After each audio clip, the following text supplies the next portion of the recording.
Vamos a crear una tarjeta de productos usando una tabla en Excel. Vamos a usar una macro, ingresamos a Visual Basic para aplicaciones.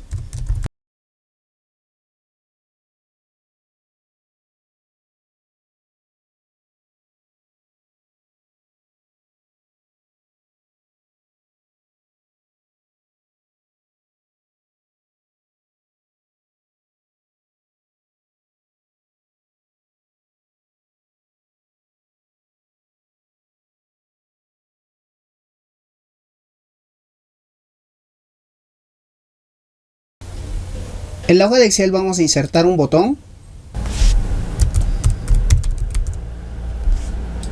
Vamos a asignar la macro. Y vamos a procesar las tarjetas.